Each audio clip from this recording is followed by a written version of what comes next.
बेटियां रोती नहीं उन्हें रुलाया जाता है, बेटियां रोती नहीं उन्हें रुलाया जाता है। लोग क्या कहेंगे, ये समाज क्या कहेगा, ये सब कह के डराया जाता है। गाइस नमस्ते प्रणाम सबको, राधे राधे। मेरा माधव मैया ऑफिशियल में आप सबका स्वागत है। मैं लेकर आई हूँ एक नया ब्लॉग, तो आप लोग मेरे ब्लॉग में बने रहें। आई होप आप लोग कैसे हैं, अच्छे ही होंगे, हम भी अच्छे हैं। तो आज हम लोग चर्चा करेंगे एक ऐसी महिला के बारे में जिसके वजह से आज हम बोल रहे हैं, हम सभी महिलाएं बोल रहे हैं, जो हमें हमारे शिक्षा का आधार समझाया, जिन्होंने हमें पढ़ने की प्रेरणा दी। उस समाज में, उस टाइम में जब ना तो मोबाइल था, ना तो इतनी टेक्नोलॉजी थी, ना तो कोई ऐसी व्यवस्थाएं थी, कुछ भी नहीं था। नथिंग के नाम से कुछ भी नहीं था। महिलाओं को सिर्फ चूल्हा चौका करने के लिए एक मेंबर माना जाता है, कह लिया जाए तो। ना ही महिलाओं के लिए कोई व्यवस्था थी कि वो पढ़ें। बाल विवाह फैला हुआ था, इतनी दलित समाज को इतना दबाया जा रहा था, जातिवाद को लेकर इतना बवंडर फैला हुआ था, इतनी बड़ी बड़ी कुरीतियाँ की ढेर लगे हुए थे। उन सब ढेरों से ऊपर उठकर एक महिला आई जो भारत की सबसे पावरफुल महिला बनी। आप सब लोग उनके नाम से परिचित हैं। हम किसके बारे में बात करने जा रहे हैं, वो हैं सावित्रीबाई फुले, जिन्होंने भारत का प्रथम शिक्षिका बनी, हमें पढ़ने के लिए, महिलाओं को पढ़ने के लिए आज़ादी दी। ऐसे सैल्यूट है ऐसी महिलाओं को, जिन्होंने ऐसी महिला को जिन्होंने हम सभी महिलाओं को पढ़ने के लिए आज़ादी दी। क्या आप सब उनके बारे में जानते हैं? तो आइए मिलकर जानें कि वो उन्होंने क्या किया हमारे लिए। सावित्रीबाई फुले जी का जो शादी था, बहुत बाल विवाह हुआ था, बहुत बचपन में। लेकिन जब वो शादी होकर वो अपने ससुराल आई पुणे में, तो उनके पति ने देखा कि ये तो पढ़ी लिखी तो नहीं थी, लेकिन उनको पढ़ने में बड़ी रुचि थी, बड़ा लगन था। वो देखा करते थे। उन्होंने बोला, सावित्री अगर आपको पढ़ाया जाए तो क्या आप पढ़ोगी? उन्होंने कहा कि हाँ बिल्कुल मैं पढ़ूंगी। उनके अंदर ऐसी लगन देखकर उन्होंने अपनी बीवी का, उस टाइम में जिस टाइम में महिलाओं को पढ़ाई के नाम से सुन लिया जाता था तो लोग डरते थे कि महिलाओं को पढ़ने की बिल्कुल इजाज़त नहीं है, उस समय में उनके पति ने इतना अच्छा सपोर्ट किया और वो पढ़ना स्टार्ट करी। पहले तो वो पास के स्कूल में अपनी स्कूलिंग कंप्लीट करके, फिर वो जब ट्रेनिंग के लिए अपने विद्यालय जाया करती थी, तो जो वहाँ पर जातिवाद को लेकर इतनी धारणा बनी हुई थी कि छोटे कास्ट के लोगों को पढ़ने का कोई अधिकार नहीं था।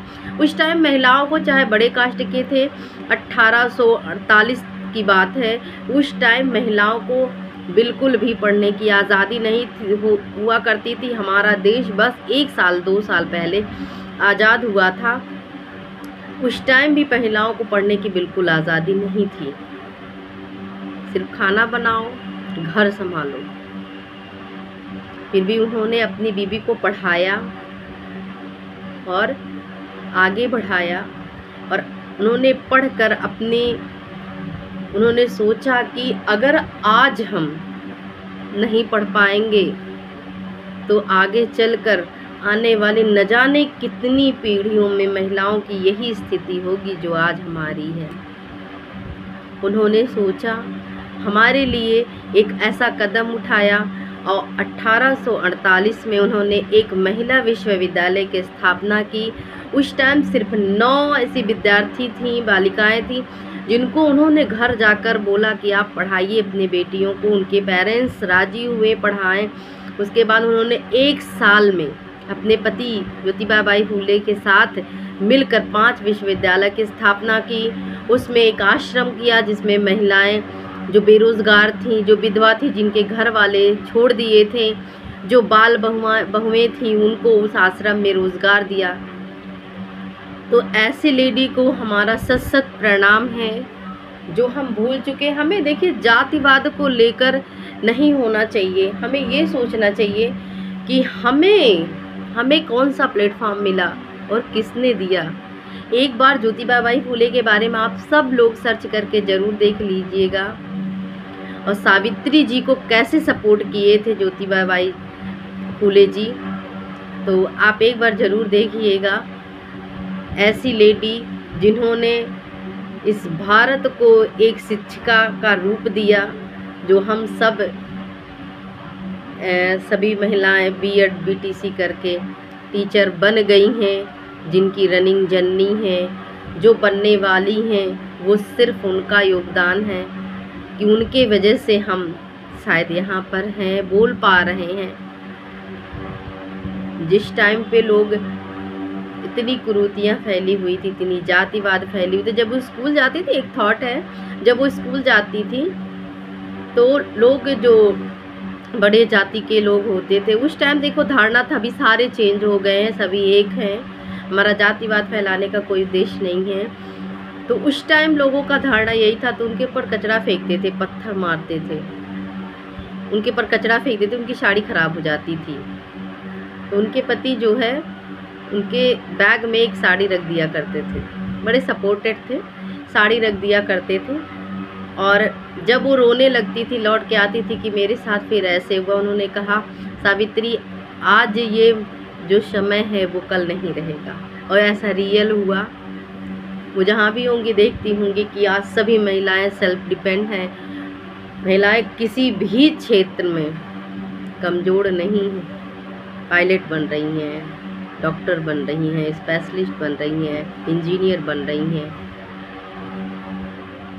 तो आप लोग अपनी धारणा को चेंज करिए। पुरुष प्रधान से मेरा हाथ जोड़ के निवेदन है कि जिस तरह से शिवराज चौहान ने बेटी बचाओ बेटी पढ़ाओ का नारा लगाया और शुरू हुआ, उस तरह से आप भी अपनी बेटी, अपनी पत्नी, अपने बहन को ज़रूर से पढ़ाएं। विश्वास रखिए, एक दिन ज़माना और बदलेगा, क्योंकि जहाँ पर नारियों की तरक्की होती है वहाँ देश सुदृढ़ होता है, वहाँ देश आगे बढ़ता है। और नारियों की उन्नति यानी कि देश की उन्नति, सर्वांगीण विकास। तो मेरा ब्लॉग आपको कैसा लगा? तो आप लोग मेरे वीडियो को लाइक करिएगा, शेयर करिएगा, सब्सक्राइब करिएगा, और हाँ, वीडियो पूरा देख लिया करिए, भगा के मत देखा करिए।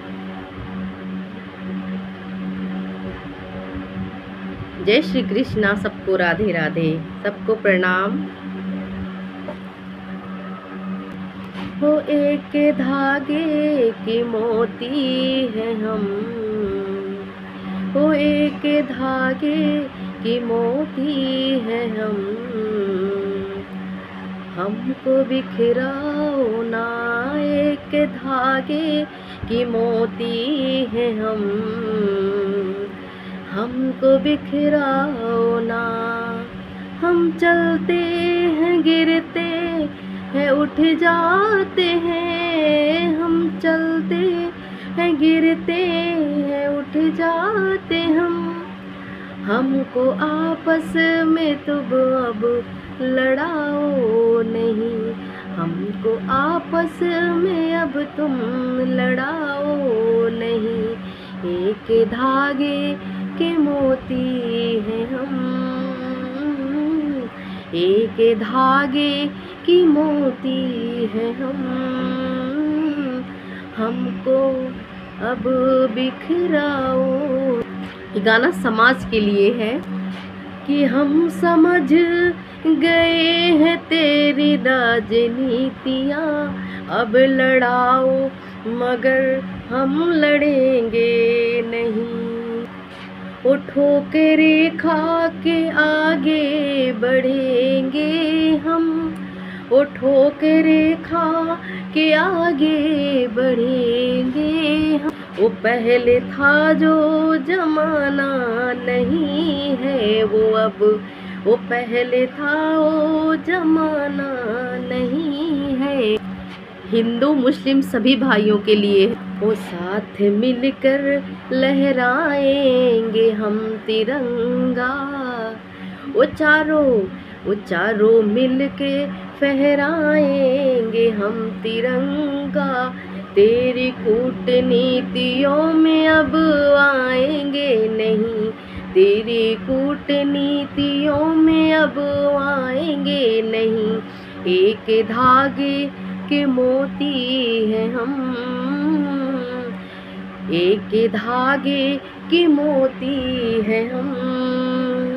हमको ऐसे आपस में लड़ाओ नहीं, हमको ऐसे आपस में लड़ाओ नहीं। हे दोस्तों, अब आप सब जान गए हैं कि हम हिंदू, मुस्लिम, सिख, ईसाई इस भारत की संपत्ति हैं। ये कूटनीतियों के विचारों में पढ़कर, ये नेताओं के चक्कर में पढ़कर हिंदू मुस्लिम करके लड़े नहीं, क्योंकि हम एक ही धागे के चारों मोती हैं। अगर एक भी मोती बिखर गया तो हमारा अस्तित्व खत्म हो जाएगा, क्योंकि ये जो भारत है ना, ये विविधता पर टिका हुआ है। ऐसी कुरीतियों के लिए नहीं जाना जाता भारत। यहाँ बहती गंगा यमुना सरस्वती, यहाँ नर्मदा की छल छल छटाएं हैं। यहाँ बहती गंगा यमुना सरस्वती, यहाँ नर्मदा की प्यारी छटाएं हैं। ऐसा गौरव है, ओ ऐसा गौरव, ऐसा गौरव है मेरे इस देश की। ये इकट्ठा है, इसको हटाओ नहीं। ऐसा गौरव है मेरे इस देश की। इस टुकड़ों में तुम अब तोड़ो नहीं। हम समझ गए तेरी रणनीतियाँ, हम समझ गए तेरी रणनीतियाँ। अब हमें तुम आपस से हटाओ नहीं। हम लड़ेंगे ना, ऐसे लड़ाओ नहीं। हम गए सीख, हमको लड़ाओ नहीं। हम गिर के उठे, अब मिटाओ नहीं। जय श्री कृष्णा, राधे राधे। ब्लॉग अच्छे लगे हो, मेरा गाना आपको अच्छा लगा हो तो आप लोग लाइक शेयर सब्सक्राइब जरूर करिएगा, और हाँ, वीडियो जरूर आगे बढ़ाइएगा। धन्यवाद। ढेर सारा प्यार दीजिएगा, सपोर्ट दीजिएगा, ताकि हम भी आगे बढ़ सके। जय श्री